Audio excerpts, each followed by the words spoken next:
Hey everyone, Brandon here from Trucksafe. One area of federal and state safety regulations that tends to cause a lot of confusion among regulated carriers is agricultural-related exemptions. For those involved in the transportation of livestock, food products, and farm supplies, whether and to what extent you're subject to the safety regulations, like driver qualification, hours of service, drug and alcohol testing, and others, is something you really need to wrap your mind around. But it can be difficult given the various commodity-specific exemptions that could apply. We're going to try and unwind all of that today, so stay tuned. Do us a favor, hit the like and subscribe button below if you find this type of content helpful.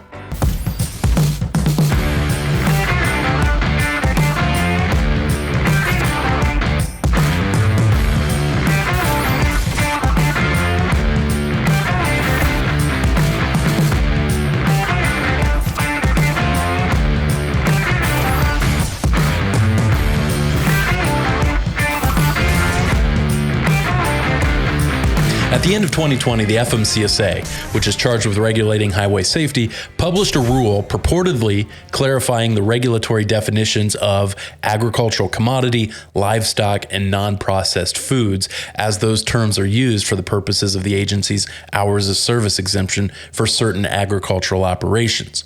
Now, although the federal safety regulations have long contained agricultural-related exemptions, this rule change highlighted some of the ambiguity surrounding those exemptions that has persisted over the years. So let's take a look at various agricultural-related exemptions contained within the federal rules, including to whom they apply and what specific relief they afford. All right, first up is the so-called covered farm vehicle exemption, which is a relatively broad one. Now, generally speaking, the federal safety regulations apply to the operation of commercial motor vehicles, or CMVs for short, in interstate commerce. In other videos, we've explored the significance of that term, commercial motor vehicle, in this context and the extent to which carriers who operate commercial vehicles are subject to the federal rules. But to summarize, a commercial vehicle is generally defined to mean a self-propelled or towed motor vehicle used on a highway in interstate commerce to transport property when the vehicle has a gross vehicle weight rating or gross combination weight rating of 10,001 pounds or more. That said, the federal rules contain a number of fairly broad exemptions, including one for operators of covered farm vehicles. This exemption is found in 49 CFR section 390.39.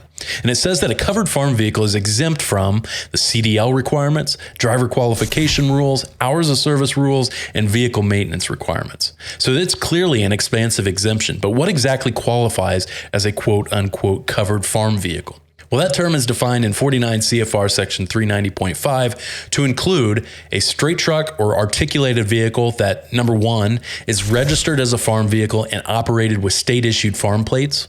Number two, is operated by the owner of a farm or an employee or family member of the owner. Number three, is used to haul agricultural commodities, livestock, or machinery to or from the farm. And number four, is not used in for-hire motor carrier operations unless such operations are by a tenant pursuant to a crop share farm lease agreement. If any one of these four conditions are not met, then the vehicle does not qualify as a covered farm vehicle and its operations would be subject to the federal rules unless some other exemption applies. Now, if a particular vehicle otherwise qualifies as a covered farm vehicle, it may still be subject to certain mileage restrictions listed in the second half of that regulation, depending on its weight. For example, if the vehicle or combination exceeds 26,000 pounds, then it can only be operated within a 150 air mile radius of the farm in order to still qualify for the exemption. So, even though the covered farm vehicle exemption is broad in scope, the universe of operations that fall under that exemption is fairly narrow. Ultimately, it's going to be farmers who are transporting their farm commodities to and from their farms using their own equipment. All right, next up is a more limited exemption that applies to so-called farm vehicle operators. In particular, farm vehicle operators may be, if the state which they are domiciled in allows for such an exemption, exempt from the CDL requirement when operating a farm vehicle that is, number one, controlled and operated by a farmer, including operation by employees or family members. Number two, used to transport either agricultural products, farm machinery, farm supplies, or both to or from a farm. Number three, not used in the operation of a for-hire motor carrier. Number four, used within 150 miles of the farmer's farm. This exemption is contained in 49 CFR section 383.3. Now, farm vehicle operators meeting this criteria may be exempt from the federal drug and alcohol testing regulations as well in 49 CFR part 382 if the state in which they are domiciled has chosen to recognize the CDL exemption that we just discussed. In addition, farm vehicle drivers who don't operate articulated commercial vehicles are exempt from most aspects of the driver qualification requirements in 49 CFR Part 391, as long as the vehicles aren't being used to haul placardable quantities of hazmat. On the other hand, farm vehicle drivers who operate articulated commercial vehicles and are 18 years of age or older are exempt from a smaller subset of the driver qualification requirements, including certain general qualifications, background checks, road test, and maintenance of files and records. So, in short, the farm vehicle operator exemption is more narrow in scope than the covered farm vehicle exemption, and it depends on whether the states in which the farm vehicle operators are domiciled acknowledge the exemption or not. Okay, next up is an even more narrow exemption known as the Agricultural Operations Exemption. This one is more narrow in the sense that it only exempts qualifying operations from the hours of service rules, not driver qualification, CDL, drug and alcohol testing, or other requirements, just hours of service.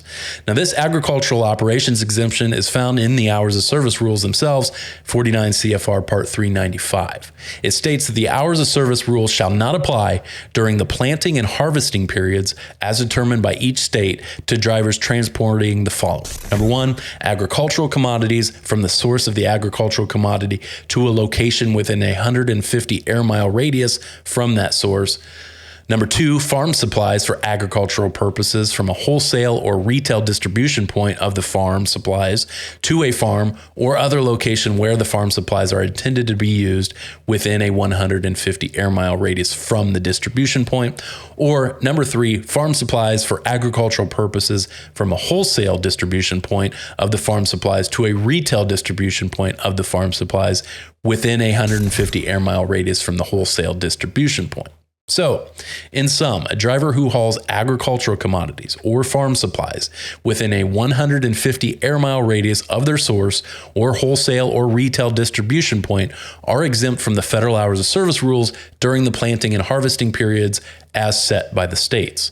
As I mentioned at the start of this video, the FMCSA recently issued a new rule that clarifies the definitions of agricultural commodity and some of its internal terms for purposes of this exemption.